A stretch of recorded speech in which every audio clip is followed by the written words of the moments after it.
तो यार गैलेक्टर्स, डॉक्टर डूम, इन सब की एंट्री होने वाली है एमसीयू में, तैयार हो जाओ। इसके अलावा एमसीयू कैरेक्टर की कास्टिंग अपडेट, द मार्वल से रिलेटेड अपडेट, सुपरमैन तैयार बैठा उससे related update, Loki season 2, Deadpool 3 भाई कमाल का अपडेट है, तो भाई वीडियो को पुरान तक जरूर देखना। चलो शुरू करते हैं। तो लोकी सीजन 2 जैसे मास्टरपीस देने के बाद फिर हमें दिया मार्वल ने द मार्वल्स, और इसके टीजर ट्रेलर या फिर हाइप को देख के तो ये अंदाजा लगाया जा ही सकता था कि भाई ये मूवी पिटेगी, लेकिन इतनी बुरी तरीके से पिटेगी ये मेरे को अंदाजा तो नहीं था यार। इस मूवी ने अभी तक बॉक्स ऑफिस पे पूरे वर्ल्ड वाइड सिर्फ $164 मिलियन ही कमा पाई है, जिसकी वजह से ये मूवी एमसीयू के लिए अभी तक की सबसे बड़ी डिजास्टर साबित हुई है। और जब इस बारे में इमानुएल आनी से पूछा गया कि भाई आपकी मूवी इतनी बुरी पिटी है तो आप क्या कहना चाहेंगे, तो उन्होंने कहा कि देखो भाई मैं कुछ नहीं कहना चाहता, जो भी ये पूरी पिटी है इसकी चिंता बॉब आइगर को होनी चाहिए, मुझे जो काम मिला था मैंने वो बखूबी किया और मैं अपने काम से सेटिस्फाई हूँ। तो इनविंसिबल ये सीरीज आपने देखी होगी, अभी इसका सीजन 2 चल रहा है और भाई मैं भी देखता हूँ, मस्त ऐसे ही है, ठीक है।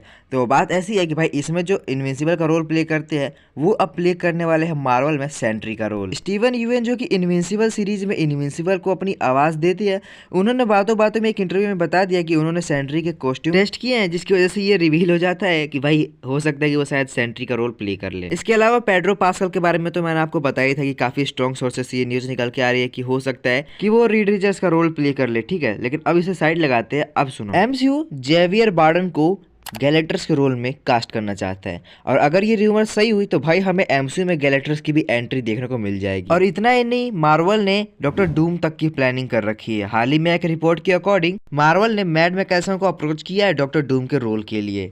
तो अगर ये बात भी सच होती है तो भाई डॉक्टर डूम के लिए भी तैयार हो जाओ। नेक्स्ट अपडेट भी द मार्वल से रिलेटेड है। तो गाइज क्या आपको पता है, वैसे पता नहीं होगा, अब सुन लो कि द मार्वल्स में पहले हमें टाइम ट्रैवलिंग का कॉन्सेप्ट देखने को मिलने वाला था। इसके अलावा हमें एडम वॉरलॉक भी देखने को मिल सकता था, लेकिन भाई इसमें कैरेक्टर ऐड होने की वजह से पूरी की पूरी मूवी की थीम ही चेंज कर दी गई, और अब हमें जो ऐसी मूवी देखने को मिलने वाली है या फिर मिल चुकी है, अगर आपने देख लिया है तो वो किसी को पसंद नहीं आ रही है। वैसे गाइज आपको क्या लगता है कि पहले वाला आइडिया बेहतर था या फिर अभी जो हमारे सामने मूवी आई है ये बेहतर है? नेक्स्ट अपडेट है डेडपूल 3 से। तो रायन रेनॉल्ड्स से जब ये पूछा है क्या भाई मूवी में हमें ट्रेलर स्विफ्ट देखने को मिलने वाली है या फिर नहीं, तो रायन का जवाब रहा कि मूवी देखो और जानो। वैसे भाई मेरा फंडा तो सिंपल है कि अगर कोई एक्टर किसी चीज के लिए मना नहीं कर रहा है तो उसे कंफर्म भी समझो, क्योंकि 80% केसेस में यही होता है। इसके अलावा इंटरनेट पे एक और बातें घूम रही है जो कि मैं आपको बताना चाहूंगा।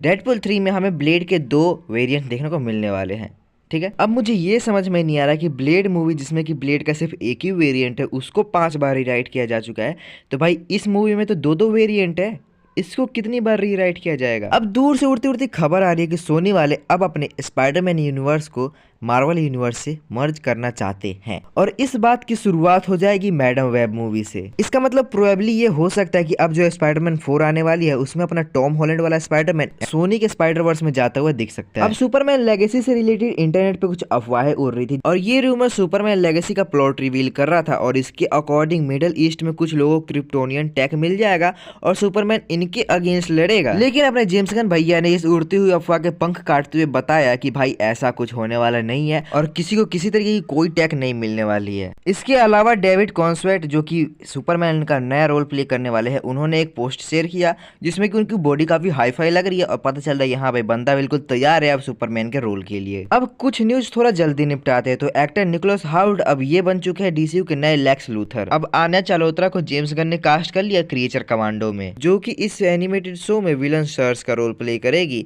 और अगर आपने विचर देखी है तो आपको इस एक्ट्रेस के बारे में भी बहुत पता होगा। ओके, तो अगर आप गॉडजिला वर्सेस कॉन्ग यानी कि मॉन्स्टर यूनिवर्स के फैन हो तो उसमें एक और नया शो आया है, monarch legacy of the monster, और ये शो टेक प्लेस करता है गॉडजिला वर्सेस कॉन्ग के यूनिवर्स में भाई। तो अगर आप इंटरेस्टेड हो तो चेकआउट जरूर करना है। मैंने अभी तक तो देखना शुरू नहीं किया है, मैं सोच रहा हूँ कि एकदम से सारे एपिसोड देख डालूं। ओके, तो इस हफ्ते एनिमल का ट्रेलर भी आया, और भाई अगर आपको जॉन विक पसंद आई थी ना भाई, तो इसमें भी काफी ज्यादा वायलेंस है और काफी ज्यादा एक्शन है, तो आपको ये ट्रेलर भी बहुत पसंद आएगा। अब वो डिपेंड करता है कि भाई मूवी कैसी बनाते हैं ये लोग, लेकिन ट्रेलर तो मुझे काफी कमाल और मतलब खतरनाक लगा, समझ लो तुम। मूवी का सेंट्रल पॉइंट फादर एंड सन की रिलेशनशिप है, जहां फादर का नेचर काफी खड़ूस टाइप होता है, जैसा कि हर इंडियन फादर का होता ही है, लेकिन उसके बावजूद बेटा अपने बाप के लिए दूसरों को मार भी सकता है और अपनी जान दे भी सकता है। और इन सब के बीच जो उन्होंने बॉबी देओल का कैरेक्टर डाला है ना भाई, ओहो मजा ही आ जाता है। और सुनने में तो कुछ ऐसा आ रहा है कि बॉबी देओल का कैरेक्टर कुछ ऐसा है जो कि मूवी में बोल नहीं पाएगा, तो भाई और भी खतरनाक है। और सबसे खतरनाक तो मुझे वो सीन लगा जब दोनों एयरपोर्ट पे फाइट कर रहे हैं और बॉबी देओल का कैरेक्टर इसके पीठ पे उल्टा लेट के छुट्टे मार रहा है। खैर मैं भी जा रहा हूँ सुट्टे मारने। तो अगर तुम्हें वीडियो पसंद है तो वीडियो को लाइक कर देना, चैनल पर नहीं तो चैनल को सब्सक्राइब कर लो। अरे यार अब कर भी लो, ज्यादा पैसे नहीं लगने तुम्हारे।